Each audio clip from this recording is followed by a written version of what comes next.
Good morning, good afternoon, and even good evening for some of you. Thank you for attending this video and this workshop, Co-Production and Cooperative Healthcare Utopian or Best Practice in the Post-COVID Era.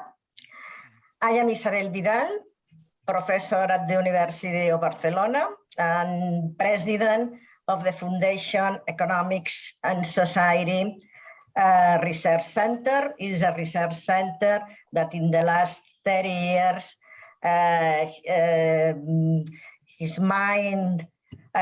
my line of research has been around social and solidarity economy.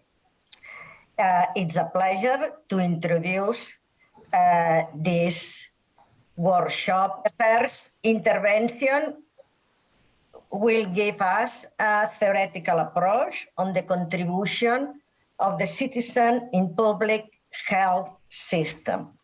Since the 90s, Professor Pestoff has been a well-known researcher on the subject of co-production and cooperativism. His last book, Co-Production and Japanese Healthcare, addresses the issues of collaboration of citizens with healthcare professionals. Victor Pestoff is going to share with us the main result of his latest research. Professor Pestoff is currently West Professor at the Centre for Civil Society Research at the Marie Cederschiöld University, located in Stockholm, Sweden. The second intervention will be carried out by Dr. Hotaka Hara. Dr. Hara is Deputy Hospital Director of Ehime Seikyo Hospital, Chief of the Department of Family Practice, and former board member of the Japanese Health and Welfare Cooperative Federation. Dr. Hara will provide the main figures of the health cooperative, and he will share with us the health cooperative vision and its challenge in the next year in Japan.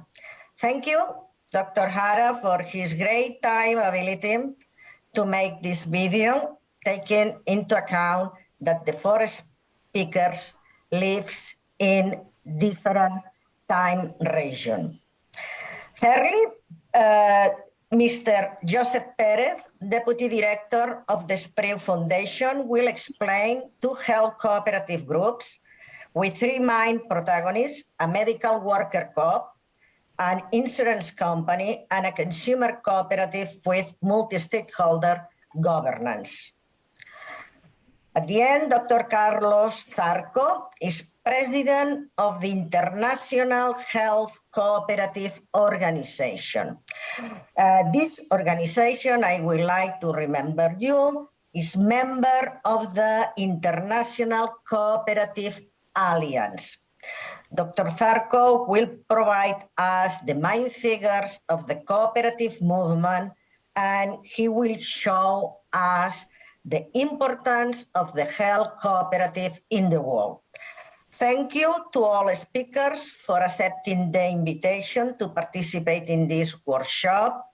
I will also like to thank the University of Barcelona and the Centre of Economics and Society Research Center for providing the technical support for making this video. Without further comment, I give the floor to Professor Pestoff.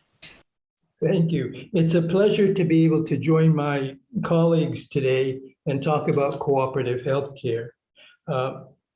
My talk today is based on my new book, Co-Production in Japanese Healthcare.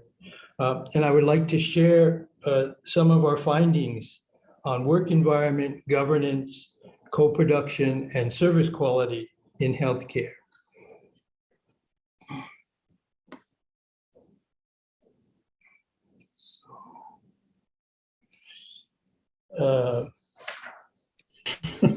Japan has 2 cooperative healthcare providers according to the United Nations, each of which has a distinctive governance model.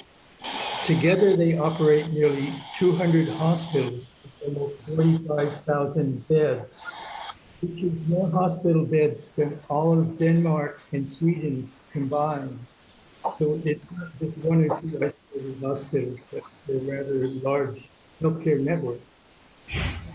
The first of these is a unique democratic multi-stakeholder model of governance that provides healthcare in urban areas. They are called medical co-ops in this study. The second is the social service branch of the agricultural co-ops, COSERAN. This model, the governance is 7-year public-private partnership. Provides healthcare mostly in rural areas.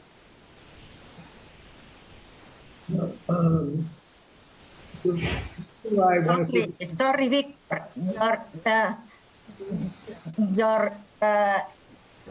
we don't, the sound is not good.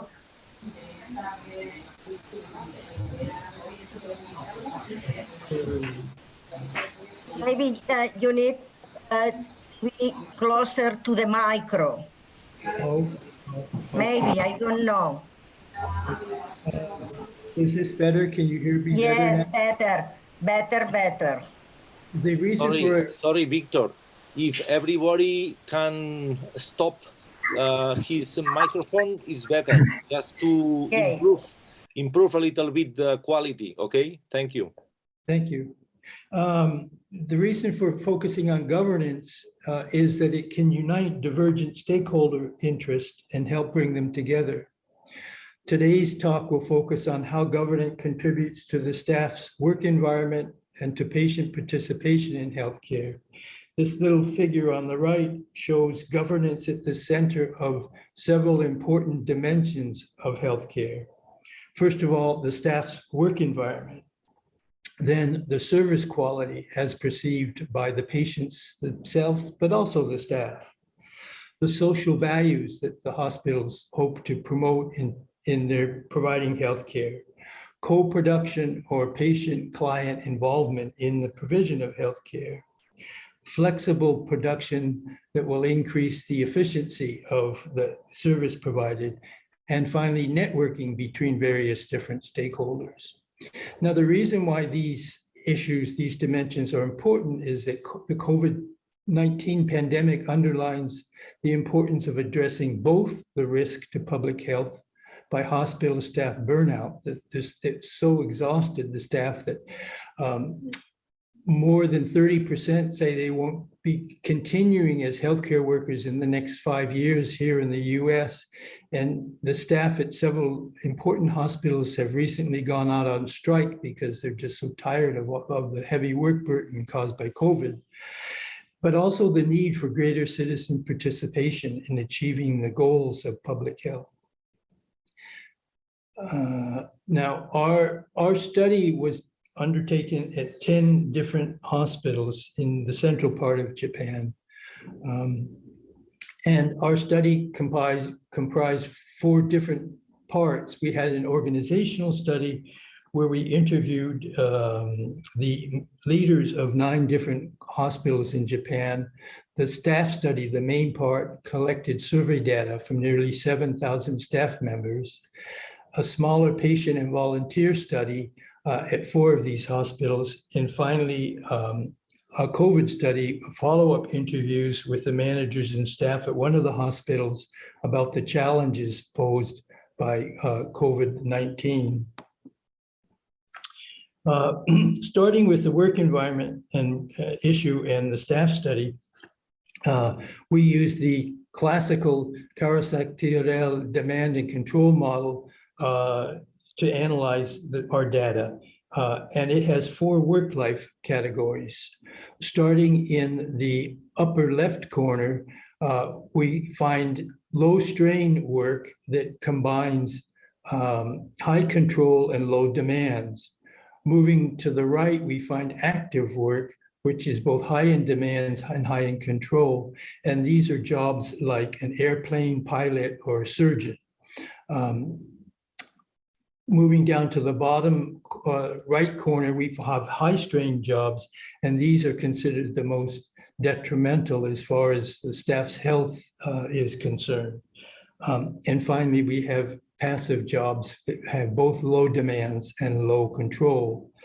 Now here we see that about a third of our nearly 7,000 staff members at these 10 hospitals are in the low strain category. Another third are in the high strain category, and the remaining third are divided between active and passive.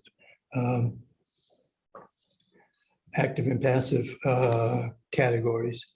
Now, we asked nearly 100 questions, and we combined many of these questions into what we call work environment indexes that have between 3 and 5 questions together. And we have about 8 of those. And each of these indices were divided into 3 main categories: high, medium, and low, with approximately a third of the staff in each of these categories. And my slides will only show the high category. Please keep that in mind. That means anything that deviates, that's more or less than a third, is noteworthy. So here we see, in terms of work satisfaction, if you're classified as low strain, nearly half of the members in this category are satisfied with their work, whereas only 1 out of 8 is satisfied with their work in the high strain category. In terms of influence, nearly 3 out of 5 claim to have a lot of influence in the low strain category, whereas again, barely 1 out of 8 does so in the high strain category. In terms of service quality, for technical reasons, we could only divide it into high and low. And here we see that more than 60% claim they provide good quality service in the low strain category, whereas barely a quarter do so in the high strain category. Finally, in terms of their own health, they reported themselves where they felt healthy. 80% of the staff in the low strain categories say they are healthy, whereas less than half do so in the high strain category.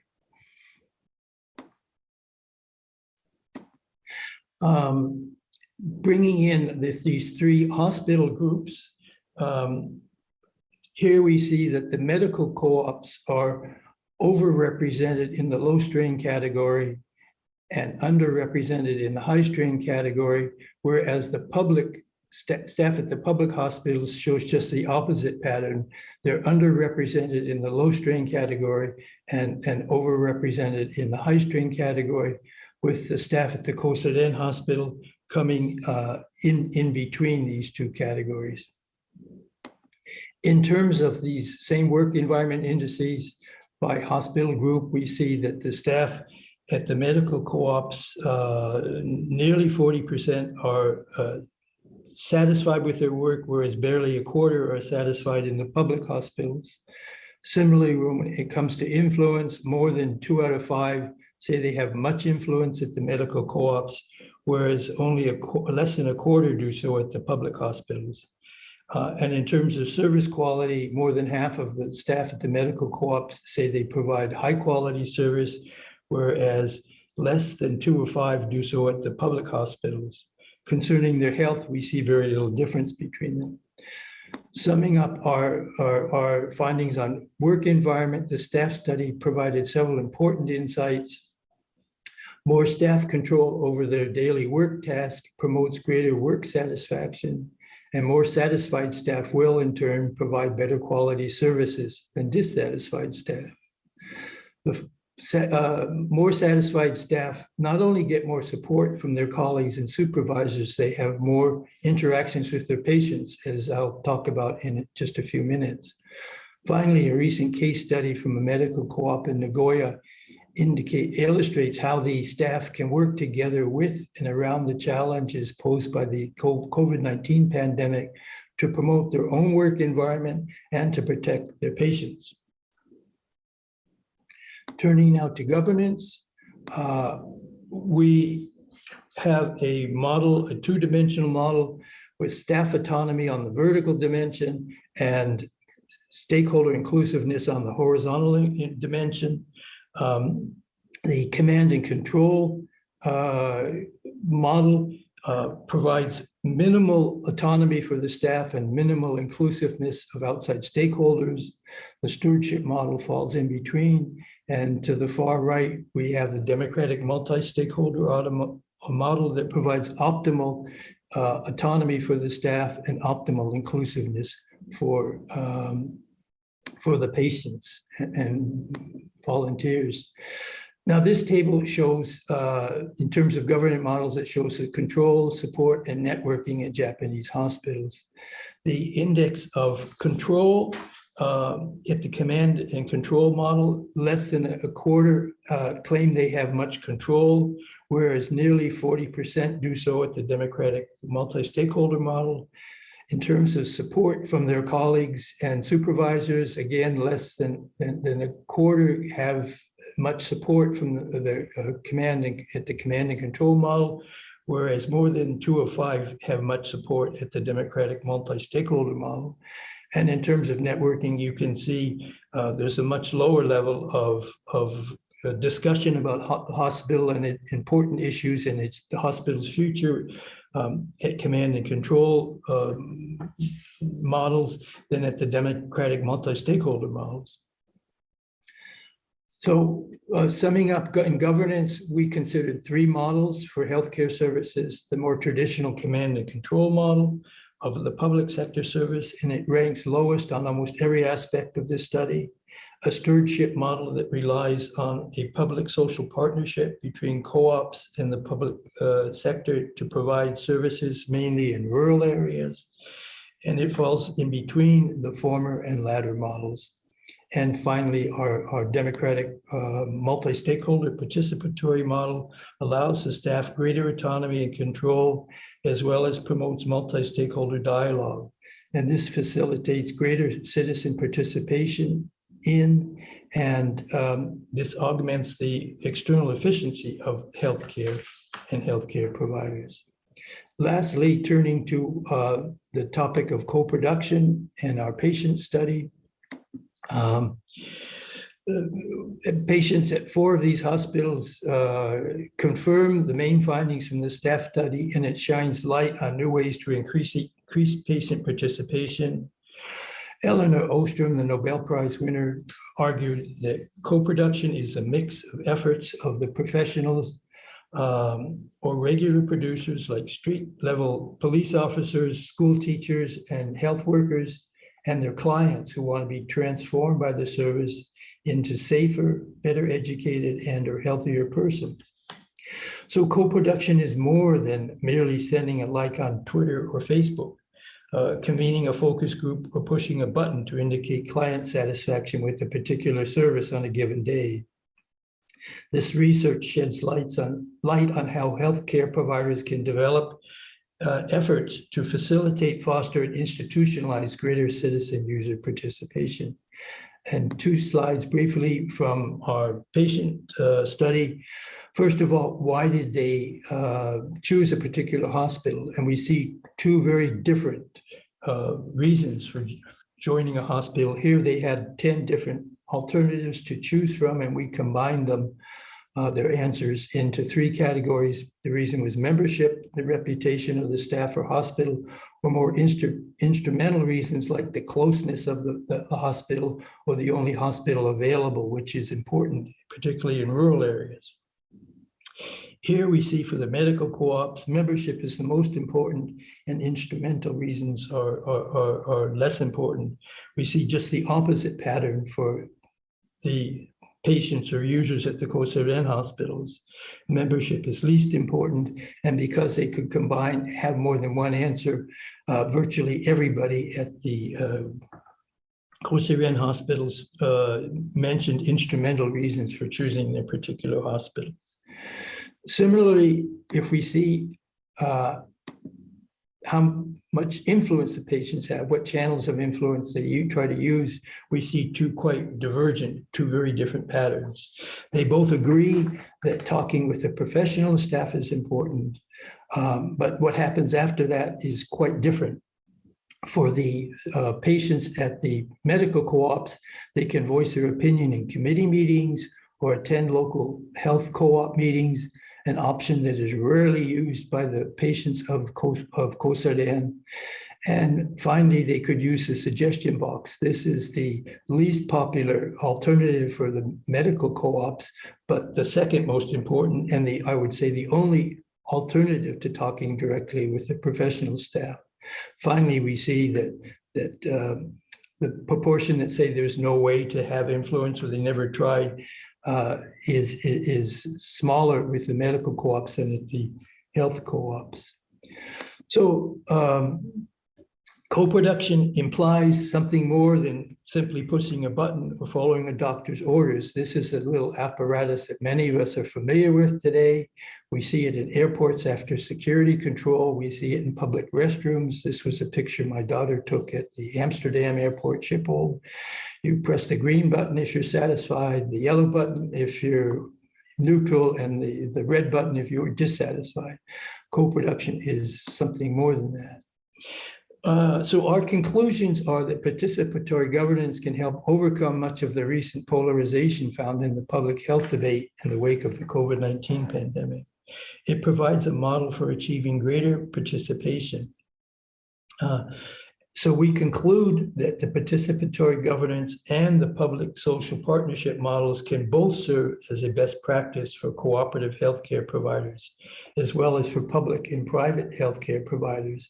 And hopefully they'll have a greater dialogue between each other and find ways to augment both the work environment for the staff and patient participation.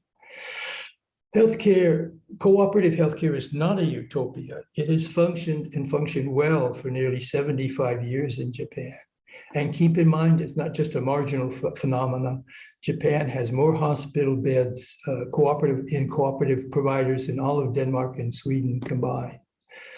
Thank you, ladies and gentlemen. Here's the book we produced about this research. And if you want to receive a paper on this topic, you can contact me at the following. Dr. Hara, your time. Thank you very much, Dr. Isabel. Nice to meet you. I am Hotaka Hara. I am very happy to have a chance to tell you about Japanese health cooperative activities. Japanese health co-ops in a nutshell.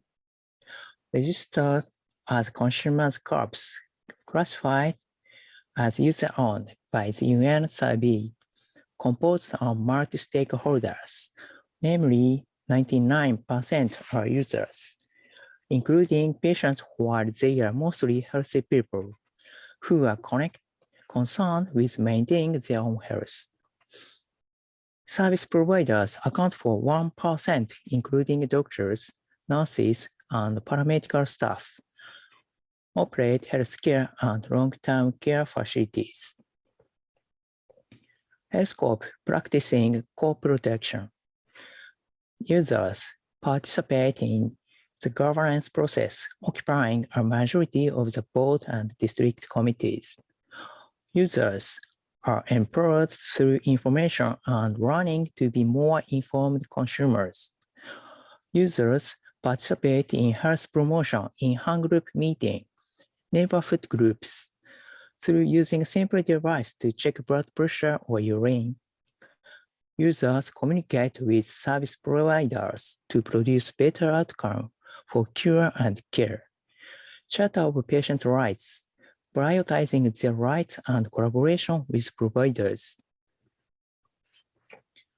Health and welfare co-ops are autonomous organizations that were established under the Consumer Livelihood Cooperative Society law. Their main business activities are connecting healthcare and nursing care. In these co-ops, local residents bring the issues related to their health and everyday life, organize themselves, and work together to solve these issues. At the end of March 2021, Japanese Health and Welfare Cooperative Federation, or HeW CO-OP Japan, has 104 member corps. These member corps of HeW CO-OP Japan, all combined, they have 2.95 million individual members. These member corps have 75 hospitals and 333 clinics, and most of them are equipped to provide in-home care. Health and welfare corps have two essential elements. One is enterprises in healthcare and nursing care, and the other is as associations of residents to support each other. Putting these two elements together in everyday life is what makes our organizations unique. And I also believe that what ensures the quality of our healthcare and nursing care. COOP members engage in a wide variety of activities to support each other and to promote good health. Please let me to introduce examples. The upper pictures show hand group meetings. In these meetings, 3 or more members get together on a regular basis and check their health status by measuring, for example, body fat percentage, blood pressure, urine sodium, urine sugar. Sometimes healthcare professionals join the meeting to give professional advice, and other times the meeting is attended only by COOP members. The two pictures at the bottom show our activities to support children. In Japan, poverty and inequality have been major problems, and our activities to support children have been increased since around 2017. Unfortunately, COVID-19 pandemic has forced us to suspend these programs, but we are gradually restarting them. In the picture on the lower left, program staff members are helping children do school work. The lower right picture shows a community diner specifically for children. These programs are available for free or at very low cost. COOP members organize these programs on a regular basis. Food stuff is donated by consumer corps, agricultural corps, farmers in the neighborhood, and others. In the early stage of the pandemic, there was a severe shortage of personal protective equipment, such as face masks and gowns. Just when COOP members started to making face masks, these masks were distributed for free to people who had difficulty buying ones, such as the elderly people and children who came to the community diner. The picture at the top right is a handmade face mask contest organized by Kurashiki Health Co-op. Co-op members deliver handmade lunchbox for the elderly people living alone weekly in Ehime Health Co-op. Before the COVID-19, they are active between the epidemic peaks currently. As social contacts were restricted because of the COVID-19 pandemic, the ways hand group meetings are held have also started changing. A growing number of hand groups have started to organize meetings in a park. These members enjoy spending time outside, meeting people, having conversation, and doing exercise. These activities bring members smiles. Also, online hand group meetings have expanded.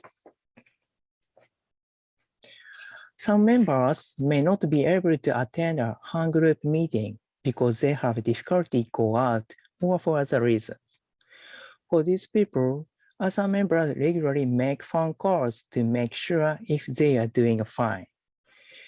These group meetings in a park or through video calls, and communications through phone calls and social media are closely related to social participation, which is one of the keys to preventing frailty. In Japan, for the elderly people, it was quite challenging to book a vaccination through the internet. And another challenge was to fill out a consent form. So COOP members supported each other to prepare vaccination. The picture shows COOP member volunteers at a hospital vaccination site. Lastly, I would like to share with you our 3 future challenges. First, as consumer co-ops, we would like to combine a professional expertise by healthcare and nursing care workers and voluntary mutual help by co-op members and local residents. Through this effort, we aim to realize people's well-being. Second, such cooperative relations will lead to networks that ensure safety and security in neighborhoods. By the year 2040, we will see far more elderly people, and many of them will need care. In order to prepare for that future, we are expected to build our own safety net while also using public policies. Third, once we will build cooperative networks for well-being and safety in neighborhoods, we will make sure to lead them to activities that generate revenue in healthcare and nursing care. Through this process, we strive to realize a sustainable management financially. Thank you very much for your attention. Well, now it's time for Mr. José Pérez. I give the floor to José Pérez. It's your time. Well, thank you, Isabel. And thank you for having me in this session. I'm very pleased to be here. And well, I want to give an overview of the SPREW Foundation and also a brief presentation of a specific health cooperative of the SPREW network that runs a hospital. The SPREW Foundation is a nonprofit organization that promotes and develops cooperative healthcare as a formula for organization between the 2 main protagonists of the medicine, healthcare professionals and users. It is guided by values such as equality, non-discrimination, and the pursuit of social benefits and general interest. SPREW was established in 1989 by the Spanish companies that implemented the cooperative business formula designed by Dr. Josep SPREW. It currently represents 2 large cooperative groups, ASISA and Asistencia Sanitaria. And both groups act as the parent organization of a complex business network consisting of hospitals, medical centers, insurance companies, diagnostic centers, technology companies, etc. All these companies are governed democratically with a business culture based on satisfying doctors and patients. They aim to obtain sustainable surpluses to reinvest in quality of care, excellence in patient treatment, training of professionals, and improving their working conditions. One of the pillars of these systems is that all the actors involved in healthcare participate in the decision-making process.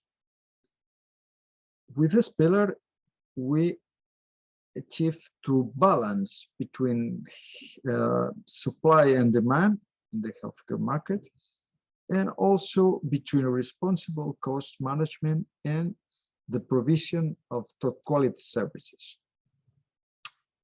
The entities are also open to collaboration. Although they operate in the private sector, they collaborate with the public health system through various mechanisms. For example, CISA has been providing an efficient public health service through mutuals for more than 40 years.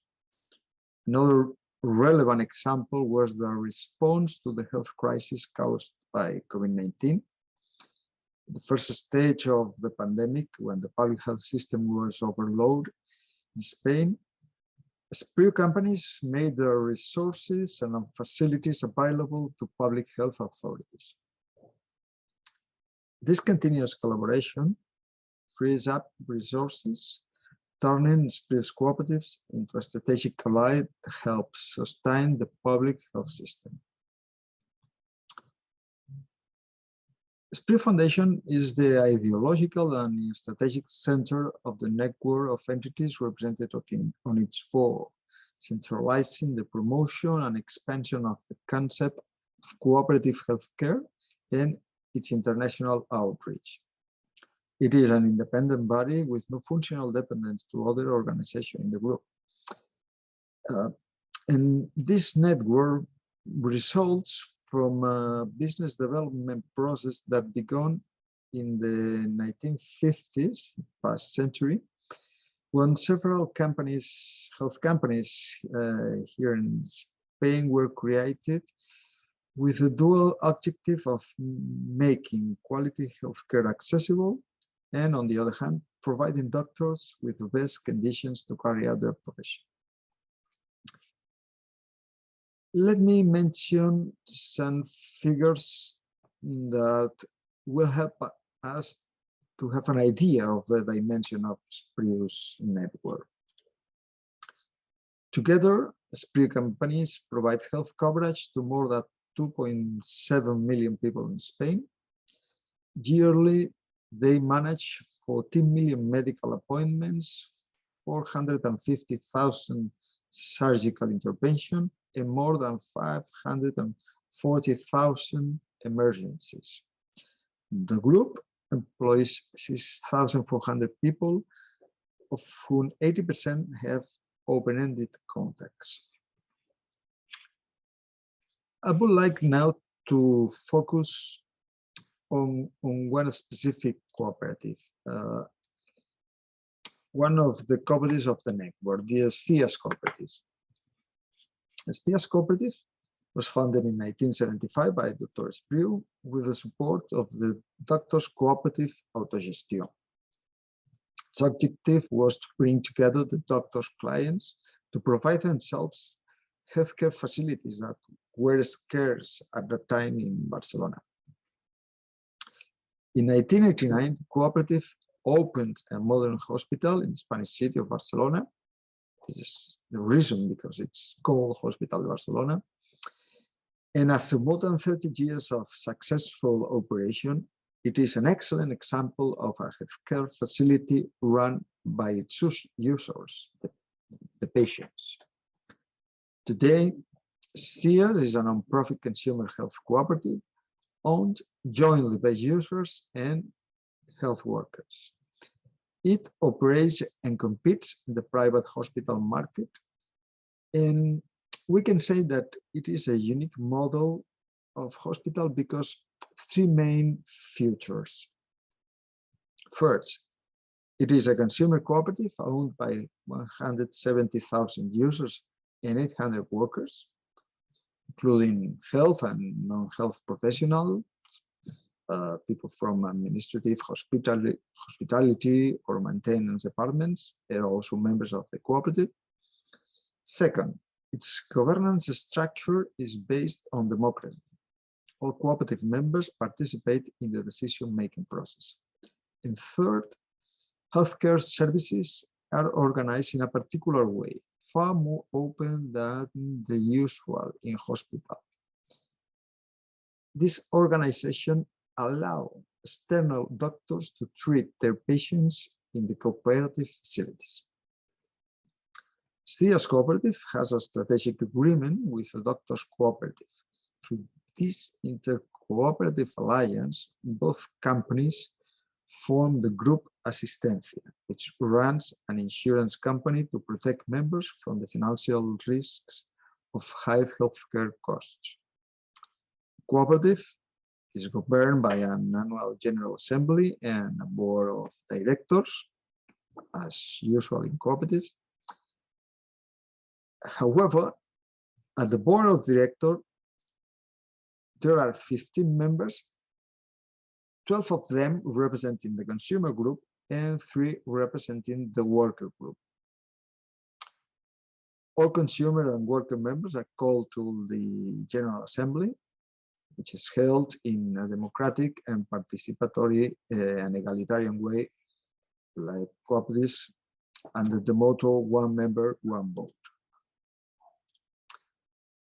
CIES Hospital de Barcelona is a general hospital. It has 13 ICU beds, 10 neonatal nursery beds, 250 regular beds. It has 15 operating centers and 42 emergency rooms. And it also provides home healthcare services. In 2022, the hospital dealt with more than 160,000 cases and practiced 20,000 surgeries approximately. The hospital provides the doctors of the partner cooperative with the facilities, equipment, and technology they need to practice efficient and safe medicine. Hospital business structure and its strategic alliance with the doctors' cooperatives allow it to organize its services differently from other hospitals in the region, which have a classic hierarchical and close organization. This arrangement facilitates doctors of the cooperative to practice freely in the hospital, attending to their clients with hospital care needs. To guarantee the quality of services and the safety of the patients, the hospital has developed a powerful information system, which is coordinated and monitored by a quality committee. The hospital is considered a social enterprise because, first of its cooperative structure, because it's a non-profit mission, an organization with a non-profit mission, and because the workers' participation in the ownership and governance structure. Currently, it has 900 employees, most of them cooperative members. As I mentioned before, CIES Hospital de Barcelona keeps a strategic alliance with doctors' cooperatives, which is called Autogestió Sanitària. Both cooperatives keep a permanent multi-stakeholder commission called the Group Commission that meets weekly to take joint decisions. This commission governs the hospital, the insurance company, and other complementary companies that made up the group. This strategic alliance, the core of the Asistencia group, has shown proven sustainability for many decades, focusing on social and professional performance and achieving the mission of satisfying social needs of the community and the labor needs of the health professionals. Thank you very much for your attention.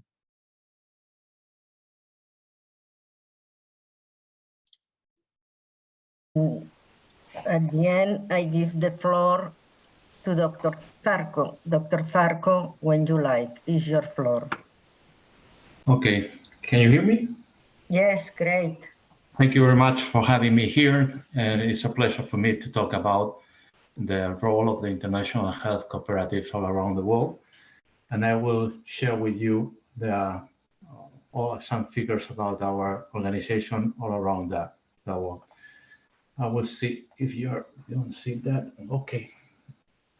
Okay, first of all, I want to say that according with the statement on the cooperative identity adopted by the International Cooperative Alliance in 1995, a cooperative is an autonomous association of persons united voluntarily to meet their common economic, social, and cultural needs and aspirations through a jointly owned and democratically controlled enterprise. Cooperatives are people-centered enterprises owned, controlled, run by and for their members. to achieve their common objectives. Cooperatives bring people together in a democratic and equal way, whether the members are the producers, customers, employees, professionals, users, patients, or residents. Cooperatives are democratically managed by the one member, one vote rule. Members share equal voting rights, regardless of the amount of capital they put into the enterprise. Cooperatives allow people to take control of their economic future, and because they are not owned by shareholders, the economic and social benefits of their activity stay in the communities where they are established. Profits generated are either reinvested in the enterprise or returned to the members. This ensures the sustainability of the enterprise and fosters the development of the community. It's important to highlight that a cooperative is an enterprise like any other. It needs to be viable, it should be competitive, it must be run efficiently, and it should earn money. What makes this enterprise model singular is that cooperatives reinvest all the profits in members and communities' benefit. Social values are not against economic goals. Cooperatives are based on the values of self-help, self-responsibility, democracy, equality, equity, and solidarity. As streams driven by values, not just profit, cooperatives share internationally agreed principles and act together to build a better world, putting fairness, equality, and social justice at the heart of the enterprise.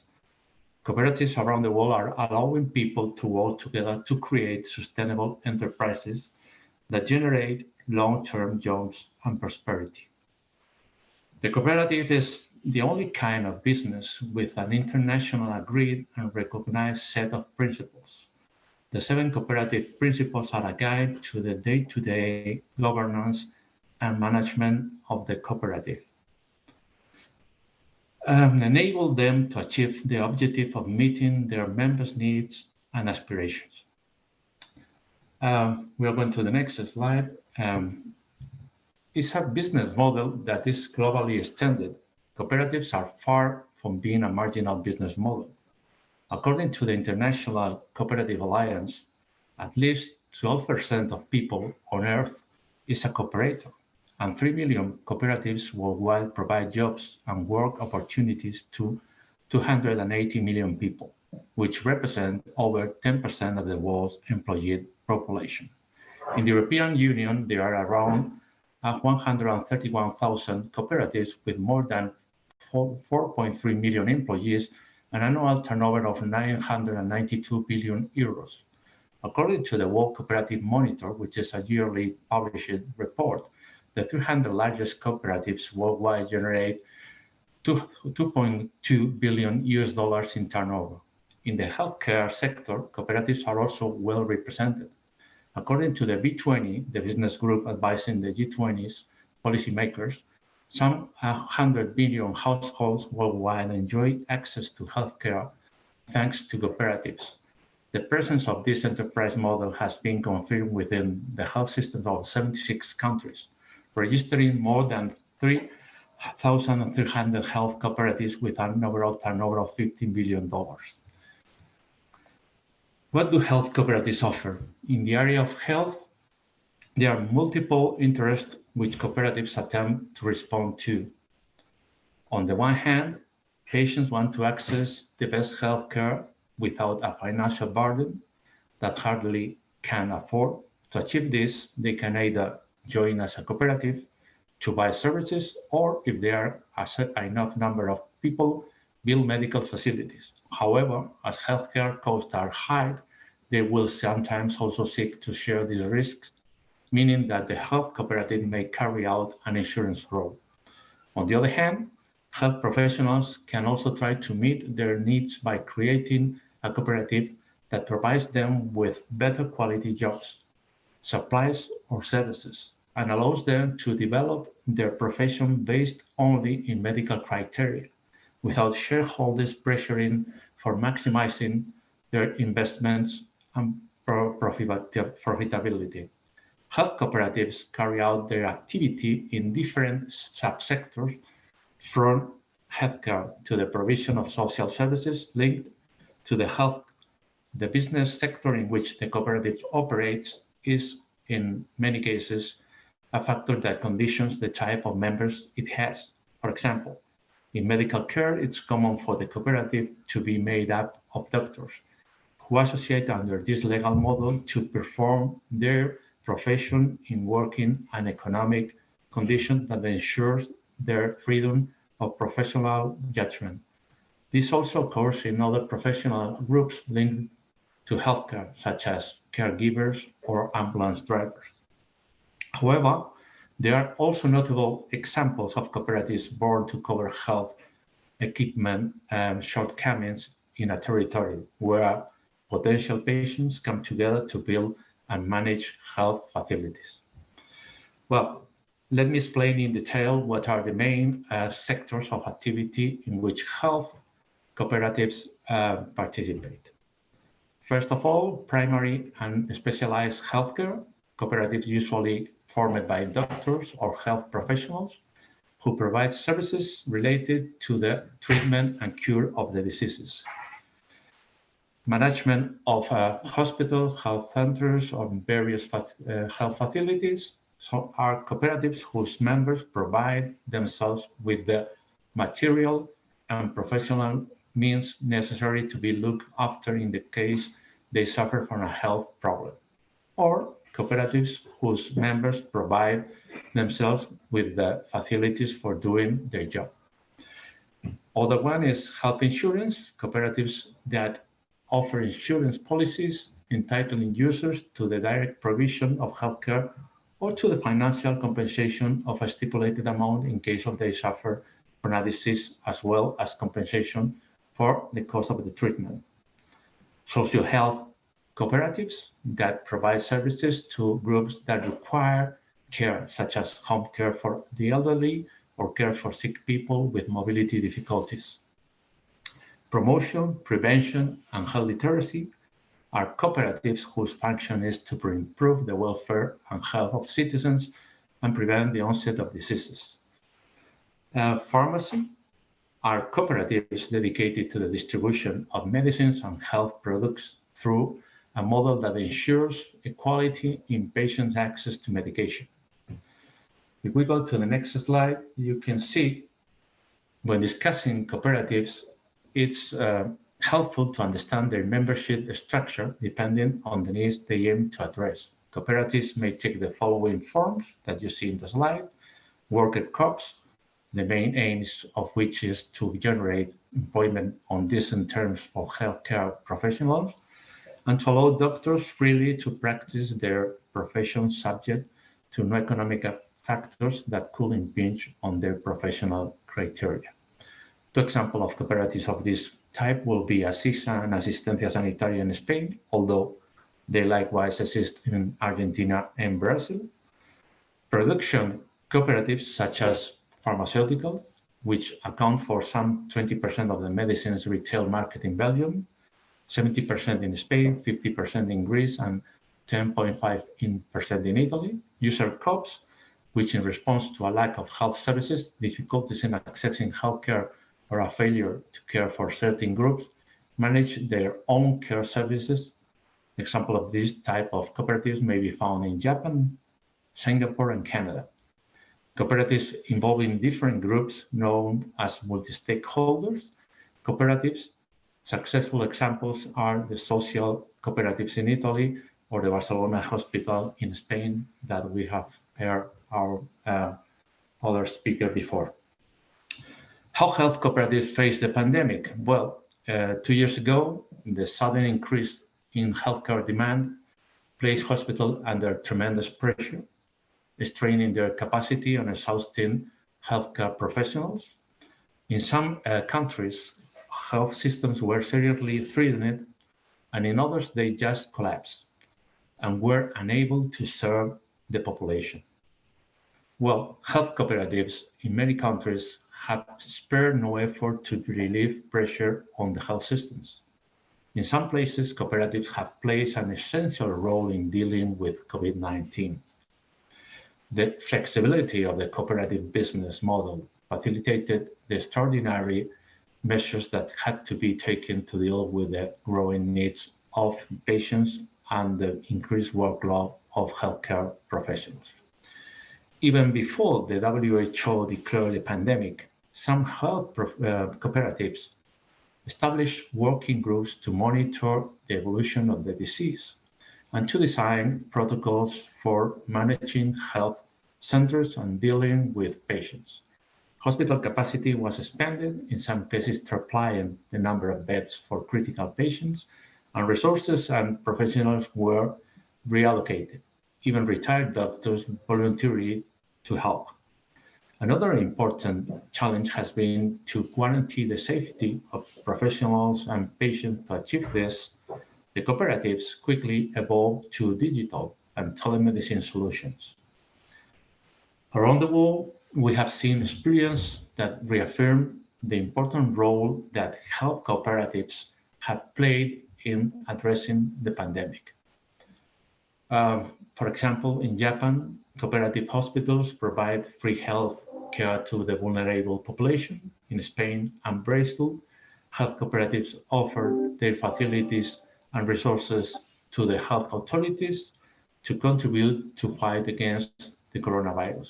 In Italy, the work of social and health cooperatives was key, for example, in caring for older people. Well, in other countries, health cooperatives launched prevention programs and awareness campaigns to help the population cope with the pandemic. It's worth mentioning the excellent work of cooperatives in India and Cameroon. In Canada, they helped reduce the population vaccine hesitancy. In Colombia, they launched an aid plan to mitigate the social and economic impact on the community. I could keep mentioning numerous examples that highlight the capacity of the cooperative model to deal with health challenges. But I think it's enough. We are going to the last slide. Public-private partnership is, to conclude, I would like to state that cooperative companies are an ideal strategic ally of health authorities and governments for strengthening health systems through public-private collaboration. Governments often encounter difficulties in some aspect of health system management. The quality of services, supply chains, waiting lists, the design of cost-efficient health services, and the management of health personnel are sometimes weak points in public health. Cooperatives can be an excellent formula for overcoming these weaknesses and strengthening the health system. Indeed, health is a public good for which it is increasingly difficult to provide individual responses. From the state, the private sector, or the civil society, health must be a social construction based on solidarity, complementarity, and collaboration.